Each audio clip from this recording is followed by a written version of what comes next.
Hello my dear students, আজি আমি এই ভিডিওটিৰ যোগেদি দেখিম এই লেটাৰটো গড অৰ্থাৎ ভগৱানলৈ এটা চিঠি। সো ইয়াৰ যিখিনি মানে কিবা আছে এটো লাইন বাই লাইন মই অসমীয়াত বিশ্লেষণ কৰিম। সো লাইন বাই লাইন অসমীয়াত জনাৰ প্ৰয়োজনীয়তা আছে কিয় কাৰণ এমসিকিউ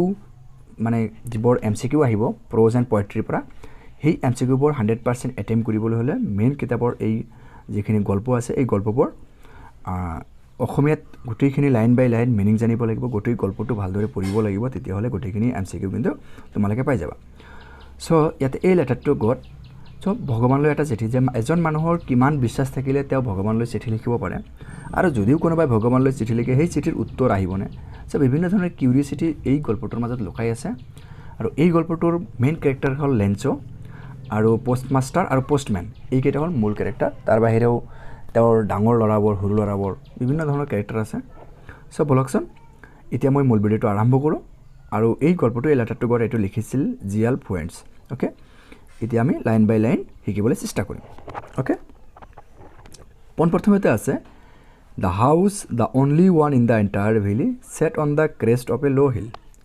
সেই ঘৰটো যিটো ঘৰ সম্পূৰ্ণ উপত্যকাত একমাত্ৰ এটাই ঘৰ আছিল আৰু সেইটো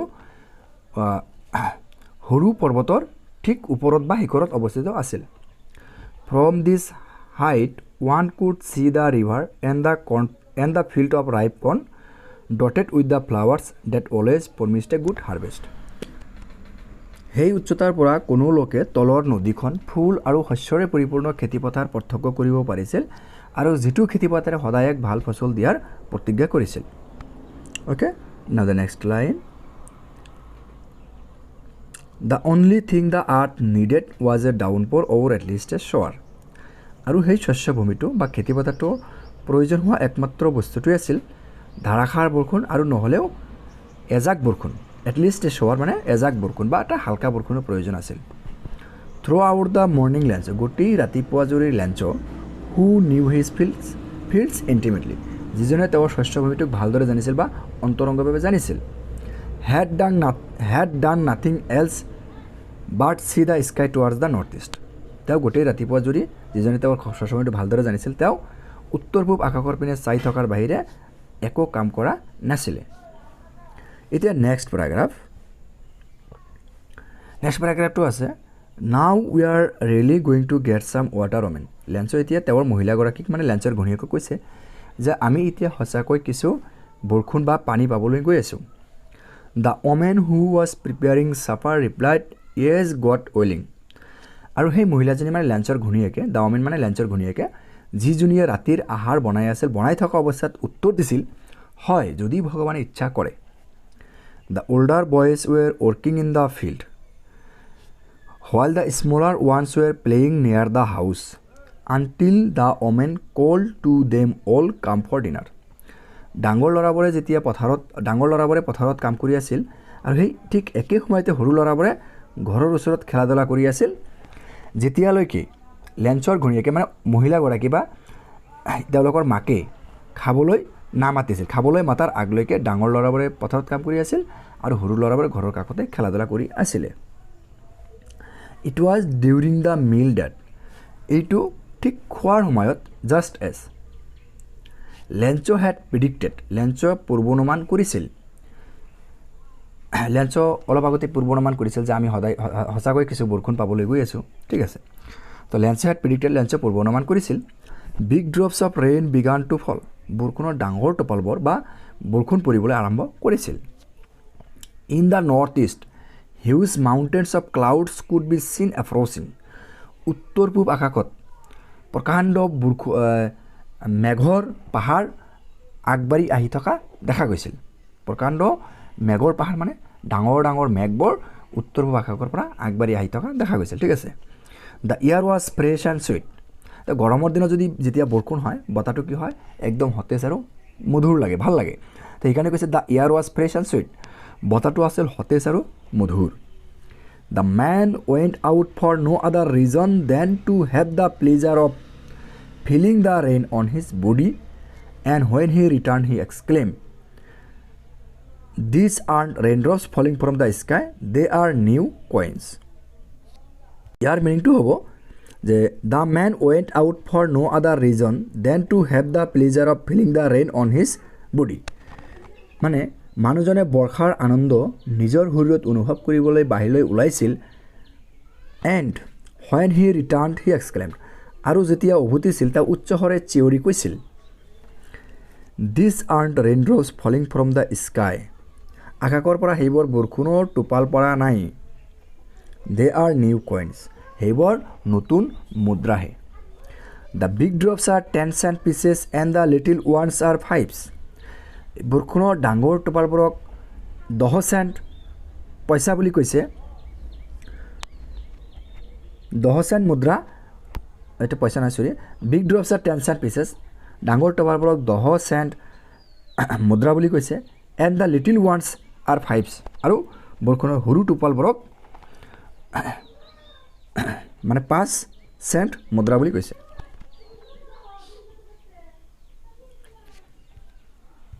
এতিয়া next প্যাৰাগ্ৰাফ With a satisfied expression, he regarded the field of ripe corn with its flowers draped in a curtain of rain. লেঞ্চে কৈছিল এক সন্তুষ্টিপূৰ্ণ ভাৱেৰে তেওঁৰ ফুলেৰে পৰিপূৰ্ণ পকা শস্য পথাৰখন বৰষুণৰ আৱৰণেৰে আৱৰি ধৰিছে বুলি তেওঁ অনুমান কৰিছিল But suddenly a strong wind began to blow and along with the rain very large hailstones began to fall. কিন্তু হঠাৎ হিলাবৃষ্টিৰ সৈতে এক প্ৰচণ্ড বতাহ প্ৰবাহিত হ'বলৈ আৰম্ভ কৰিছিল This truly did resemble new silver coins আৰু যিবোৰ কি আছিল সঁচাকৈ নতুন ৰূপৰ মুদ্ৰা সাদৃশ আছিল আৰু এইবোৰ সঁচাকৈ নতুন ৰূপৰ মুদ্ৰাৰ নিচিনা আছিল এই যে হিলাবৃষ্টি হিলবোৰ যে পৰিছিল এইবোৰ নতুন মানে সিলভাৰ কইন মানে ৰূপৰ মুদ্ৰাৰ নিচিনা আছিল The boys exposing themselves to the rain লৰাবোৰে বৰষুণৰ মাজলৈ ওলাই গৈছিল ran out to collect the frozen pulse দৌৰি ওলাই গৈছিল সেই হিলবোৰ বা বৰফৰ টুকুৰাবোৰ সংগ্ৰহ কৰিবলৈ শীতল বৰফৰ টুকুৰাবোৰ মানে শীতল এই যিবোৰ হিল পৰিছিল হিলাবৃষ্টি পৰিছিল এইবোৰ মানে সংগ্ৰহ কৰিবলৈ লৰাবোৰ বাহিৰত ওলাই গৈছিল তাৰপিছত নেক্সট আছে It's really getting bad now exclaimed the man লেঞ্চে তেতিয়া মানে চিঞৰি কৈছিল যে এইটো সঁচাকৈ বেয়া হ'বলৈ গৈ আছে I hope it passes quickly মই আশা কৰোঁ এইটো সোনকালে এৰি যাব It did not pass quickly কিন্তু এইটো সোনকালে এৰি যোৱা নাছিল For an hour the hail rained on the house the garden the hillside the cornfield on the whole valley এক ঘণ্টা ধৰি হিলাবৃষ্টি মোৰ ঘৰদুৱাৰ বাগিচা পাহাৰত শস্য পথাৰত আৰু সমগ্ৰ উপত্যকাটোত হৈ আছিল The field was white as if covered with salt খেতিপথাৰ এনেকুৱা বগা দেখা গৈছিল যেন ই নিমখেৰে বা লৱণেৰে আৱৰি আছে Okay now the next paragraph Not a leaf remained on the trees মানে গছ-গছনিবোৰত এটাও পাত ৰৈ থকা নাছিল The corn was totally destroyed শস্যভূমিটো সম্পূৰ্ণৰূপে ধ্বংস হৈছিল The flowers were gone from the plants ফুলবোৰ গছৰ পৰা সৰি পৰিছিল Lance's soul was filled with sadness লেঞ্চৰ অন্তৰটো বেদনাৰে ভৰি পৰিছিল When the storm had passed যেতিয়া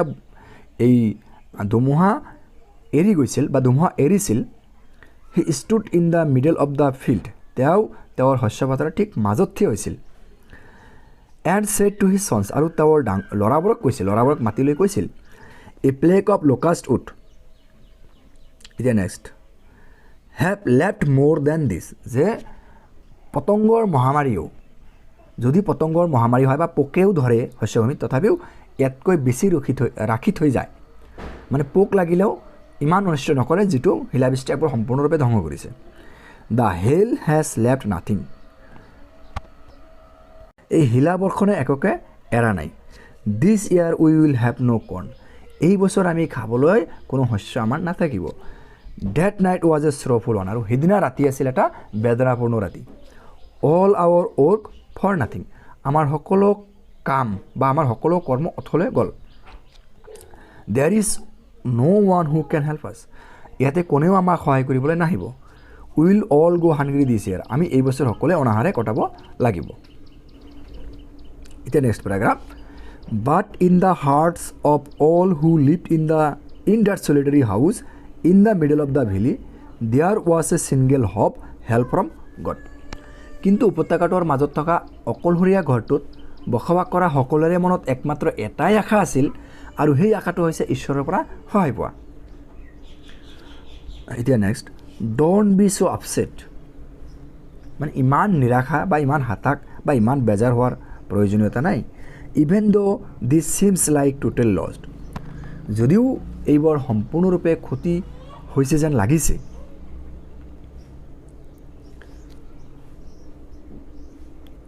remember no' one dies of hunger. মনত ৰাখিবা যে কোনেও ক্ষুধাত মৃত্যুবৰণ নকৰে, ঠিক আছে, কোনেও অনাহাৰে নমৰে।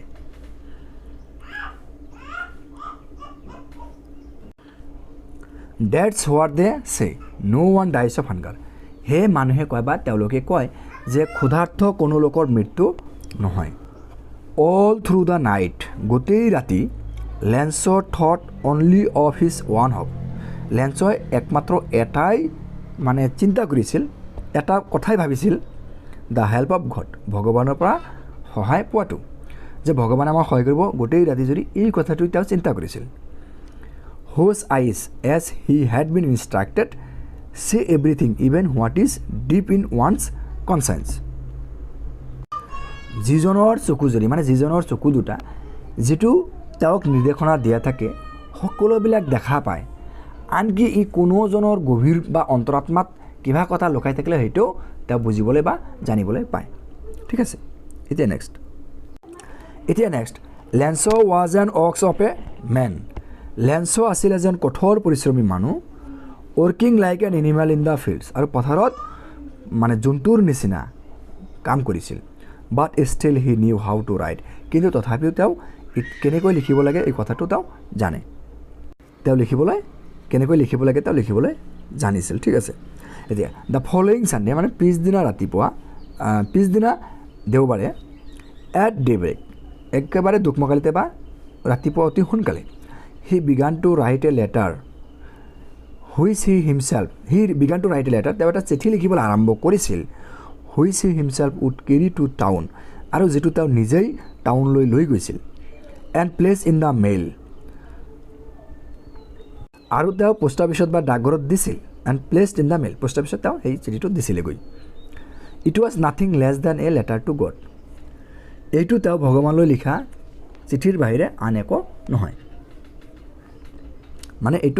It was nothing less than a letter to God, এইটো ভগৱানলৈ লিখা এটা চিঠিহে আছিল। এতিয়া next paragraph, God he wrote, তেওঁ লিখিছিল ভগৱান, if you don't help me, যদি আপুনি আমাক সহায় নকৰে, my family and I will go' hungry দিছ ইয়াৰ, মই আৰু মোৰ ফেমিলিটোৱে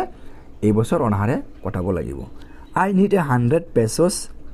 মোৰ 100 পইচাৰ প্ৰয়োজন হৈছে, ইন অৰ্ডাৰটো মানে কি কাৰণৰ কথা কৈছে, ইন অৰ্ডাৰটো মানে উদ্দেশ্যে, কি উদ্দেশ্যে 100 টকা বিচাৰিছে, in order to sow' my field again, আমাৰ শস্যভূমিটো পুনৰ খেতি কৰিবলৈ, and to live until the crops come, আৰু সেই শস্যটো অহাৰ আগলৈকে আমাৰ ফেমিলিটো চলাই লৈ যাবৰ কাৰণে, বিকজ দ্য হেলষ্টৰ্ম, কাৰণ মানে শিলাবৃষ্টি, কাৰণটো আছিল মানে শিলৰ যিটো ধুমুহা, হেলষ্টৰ্ম, ঠিক আছে। লেন্সে 100 পইচা বিচাৰিছিল কাৰণ তেওঁ কি কৰিছিল, তেওঁ শস্যভূমিটো আকৌ পুনৰ খেতি কৰিবলৈ, আৰু সেই খেতি অহাৰ আগলৈকে তেওঁৰ ফেমিলিটো চলাই লৈ যাবৰ কাৰণে তেওঁ 100 পইচা বিচাৰিছিল, বিকজ দ্য হেলষ্টৰ্ম, মানে এই শিলাবৃষ্টি ঝাকৰ কাৰণে। আৰু কিবা কিবি ডট লিখিছে, আৰু কিবা কিবি লিখিছে, যিয়ে নহওক, he wrote to God on the envelope, তেওঁ এনভেলপ মানে চিঠি এটা লিখিবলৈ হ'লে এনভেলপৰ ওপৰত এড্ৰেছ কৰিব লাগে, মানে যিজন মানুহলৈ চিঠি পঠাব লাগে সেই মানুহজনক এড্ৰেছ কৰিব লাগে। তো যিহেতু ভগৱানক পঠাব সেইকাৰণে এনভেলপৰ ওপৰত লিখিছে two god, he wrote two god on the envelope, তেওঁ চিঠিৰ খামৰ ওপৰত টু গড লিখিছিল। পুৰ দ্য লেটাৰ ইনচাইড, আৰু সেই চিঠিটো সেই এনভেলপৰ ভিতৰত সোমাইছিল। এণ্ড ষ্টিল ট্ৰাভল, আৰু তেতিয়াও তেওঁ অস্বস্তি অনুভৱ কৰিছিল, ৱেন টু টাউন, তেওঁ চহৰলৈ গৈছিল। মানে এনভেলপৰ ওপৰত টু গড লিখিছিল, চিঠিটো এনভেলপত সোমাই দিছিল, আৰু অস্বস্তি অনুভৱ কৰি তেওঁ টাউনলৈ গৈছিল। এট দ্য পোষ্ট অফিচ, যেতিয়া তেওঁ পোষ্ট অফিচত গৈছিল, he place a stamp on the letter, আৰু তেওঁ এটা ষ্টাম্প লগাইছিল, মানে লেটাৰত কি কৰিব লাগে, চিঠি পঠাবলৈ তাত পোষ্ট অফিচৰ পৰা ষ্টাম্প লগাব লাগে, ঠিক আছে। তো ষ্টাম্প চিঠিৰ ওপৰত লগাইছিল and dropped it into the mail box আৰু এইটো মেইল বাকচত এইটো পেলাই দিছিল পোষ্ট অফিচত যিটো মেইল বক্স থাকে সেই মেইল বক্সত এই চিঠিটো পেলাই দিছিল one of the employees who was a postmen এজন কৰ্মচাৰী যিজন আছিল পোষ্টমেন ঠিক আছে and also' help at the post office আৰু সেই পোষ্টমেনজনে পোষ্ট অফিচৰ বিভিন্ন কাম কাজত সহায় কৰিছিল ৱেন টু হিজ বছ লাফিং হাৰ্টলি জোৰে জোৰে চিঞৰি চিঞৰি হাঁহি তেওঁৰ গৰাকীৰ ওচৰলৈ মানে বছৰ ওচৰলৈ গৈছিল বছ মানে কোন পোষ্টমাষ্টাৰৰ ওচৰলৈ গৈছিলে and showed him the letter to God আৰু তেওঁৰ বছক গৈ দেখাইছিল শ্ব'ড হিম তেওঁক দেখাইছিল মানে বছক দেখাইছিল দ্য লেটাৰ টু গড এই ভগৱানলৈ মানে অহা চিঠিটো নেভাৰ ইন হিজ কেৰিয়াৰ তেওঁৰ মানে চাকৰি জীৱনত তেওঁৰ মানে কৰ্মজীৱনত এজ এ পোষ্টমেন হিচাপে তেওঁৰ কৰ্মজীৱনত হেড হি ন'ন ডেট এড্ৰেছ তেওঁ এই এড্ৰেছত কোনো চিঠি অহা তেওঁ দেখা নাছিল বা এই এড্ৰেছটো তেওঁ কেতিয়াও পাৰ্থক্য কৰা নাছিল দ্য পোষ্টমাষ্টাৰগৰাকীয়ে এ ফেট এমিয়েবল তেওঁ আছিল এটা শকত আৰু বন্ধুভাৱপূৰ্ণ এতিয়া নেক্সট ফেট এমিয়েবল ফিলো তেওঁ আছিল শকত আৰু বন্ধুভাৱপূৰ্ণ মানুহ অলছ' ব্ৰক আউট লাফিং তেওঁ মানে জোৰে জোৰে হাঁহিবলৈ আৰম্ভ কৰিছিল বাট অলমষ্ট ইমিডিয়েটলি কিন্তু পৰাই অতি সোনকালে হি টাৰ্ণ ছিৰিয়াছ তেওঁ মানে ছিৰিয়াছ হৈ পৰিছিল বা আৱেগিক হৈ পৰিছিল বা তেওঁ কি কৰিছিল গভীৰ হৈ পৰিছিল he became serious and tapping the letter on his desk আৰু চিঠিখন মেজত থকথকাই মন্তব্য কৰিছিল মন্তব্য কৰিছিল হোৱাট ফেট কি যে বিশ্বাস I wish I had the fate of the man who wrote this letter এই চিঠিটো যিজন মানুহে লিখিছে ময়ো মানে বিচাৰোঁ যে মোৰো যদি সেই মানুহজনৰ নিচিনাই ভগৱানৰ প্ৰতি বিশ্বাস থাকিলেহেঁতেন starting of a correspondence with God যে ভগৱানৰ লগত সম্পৰ্ক স্থাপন কৰিবলৈ আৰম্ভ কৰিছে তাৰপিছত next paragraph so' in order not to shake the writer's faith in God so' এই চিঠিৰ লিখতাজনৰ ভগৱানৰ প্ৰতি যিটো বিশ্বাস সেই বিশ্বাসটো ভংগ নকৰাৰ উদ্দেশ্যে the postmaster came up with an idea পোষ্টমাষ্টাৰজনে এটা মানে সিদ্ধান্ত লৈছিল এটা ধাৰণা কৰিছিল তেওঁ এটা বুদ্ধি কৰিলে আইডিয়া কৰিলে যে আনচাৰ দ্য লেটাৰ এই চিঠিটো উত্তৰ দিবলৈ বাট হোৱেন হি অপেণ্ড ইট কিন্তু যেতিয়া তেওঁ এইটো খুলি চাইছিল it was evident that to answer it he needed something more than good will ink and paper চিঠিখনৰ উত্তৰ দিয়া হওক বুলি তেওঁ কৈছিল কিন্তু তেওঁ যেতিয়া এই চিঠিখন খুলিছিল এইটো স্পষ্ট আছিল যে এইখনৰ উত্তৰ দিবলৈ তেওঁক উদাৰতা সদিচ্ছা চিয়াহী আৰু কাগজৰ উপৰিও আন কোনো কিবা এটা বস্তুৰ প্ৰয়োজন আছিল ঠিক আছে তাৰপিছত নেক্সট আছে but he struck to his resolution কিন্তু তেওঁৰ সিদ্ধান্ত অটল থাকিল তেওঁৰ সিদ্ধান্ত যিটো ৰেজুলেশ্যন বা সিদ্ধান্ত তেওঁ অটল থাকিল he asked for money from his employees তেওঁৰ কৰ্মচাৰীৰ পৰা পইচা বিচাৰিলে he himself gave a part of his salary তেওঁ নিজেও নিজৰ দৰমহাৰ পৰা এটা অংশ দিলে and several friends of his were obliged to give something for an act of charity আৰু কেইবাজনৰ বন্ধু বান্ধৱেও উদাৰতাৰ কাম হিচাপে কিছু তেওঁক দান দিবলৈ বাধিত হ'ল অ'কে তাৰপিছত নেক্সট পেৰাগ্ৰাফটো আছে ইয়াতে it was impossible for him to gather together the 100 pesos এইটো তেওঁৰ কাৰণে 100 পইচা একেলগে সংগ্ৰহ কৰাটো অসম্ভৱ আছিল so' he was able to send the farmer only a little more than half তেওঁ মানে লেঞ্চত যি টকা বিচাৰিছিল তাৰ আধাতকৈ অলপ বেছি পইচা লেঞ্চলৈ পঠাবলৈ সক্ষম হৈছিল he put the money in an envelope তেওঁ সেই টকাখিনি মানে চিঠিৰ খামৰ ভিতৰত সোমাই দিছিল এড্ৰেছ টু লেঞ্চ আৰু তাত ওপৰত এড্ৰেছটো লেঞ্চ লিখিছিল এড্ৰেছটো কি লিখিছিল ঠিকনাটো লেঞ্চৰ ঠিকনাত চিঠিৰ ওপৰত লেঞ্চৰ ঠিকনা লিখিছিল and with it a letter containing only a single words as a signature God আৰু সেই চিঠিটোত এটাই মাত্ৰ মানে শব্দ আছিল ছিগনেচাৰ হিচাপে বা চহী হিচাপে এইটো আছিল গড ভগৱান যাতে লেঞ্চে গম পাই যে এই চিঠিটো ভগৱানৰ পৰাই আহিছে okay now the next the following Sunday Lencho came a bit earlier than usual মানে তাৰ পিছৰ মানে দেওবাৰে লেঞ্চই মানে সচৰাচৰ যিটো সময়ত পোষ্ট অফিচ খোলে ঠিক তাৰ কিছু সময় আগত পোষ্ট অফিচত আহিছিল to asked if there was a letter for him তেওঁক আৰু কিয় আহিছিল সুধিবৰ কাৰণে আহিছিল যে তেওঁৰ কাৰণে কিবা চিঠি পোষ্ট অফিচত আহিছে নেকি it was the postman himself এইটো পোষ্টমেনজনে নিজেই who handed the letter to him তেওঁ নিজে কি কৰিছিল পোষ্টমেনজনে নিজেই চিঠিটো এই লেঞ্চক দিছিল কি কৈছিল handed the letter to him পোষ্টমাষ্টাৰজনে নিজেই তেওঁক চিঠিটো দিছিলে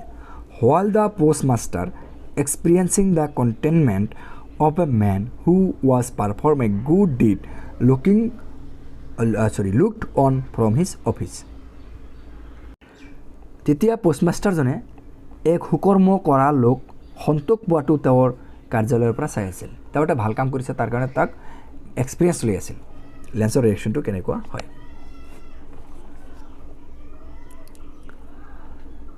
তাৰপিছত নেক্সট পেৰাগ্ৰাফটো Lencho শ্ব'ড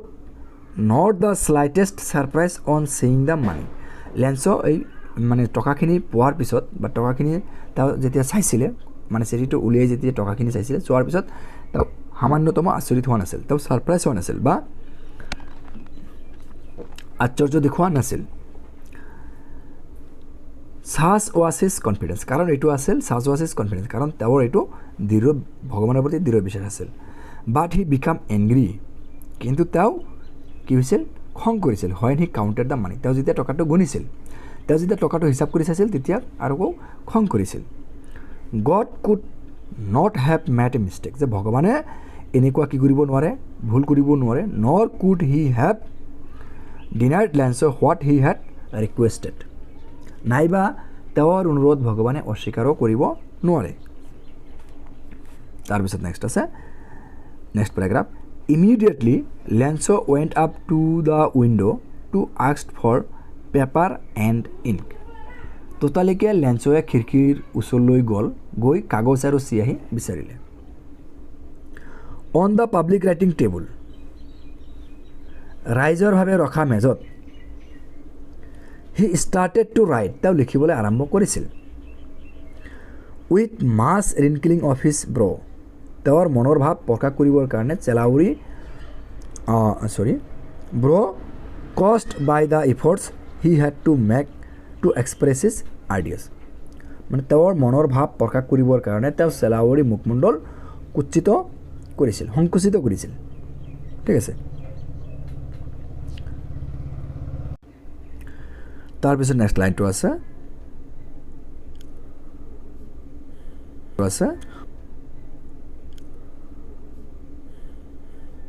when he finished he went to the window to buy a stamp which he licked and then affixed the envelope with a blow of his fist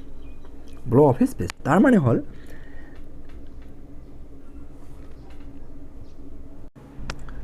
তাৰমানে যেতিয়া সমাপ্ত কৰিছিল তেওঁ এটা টিকেট কিনিবলৈ খিৰিকীলৈ গৈছিল যিটো তেওঁ মুখেৰে থু লগাই খামটোত হাতৰ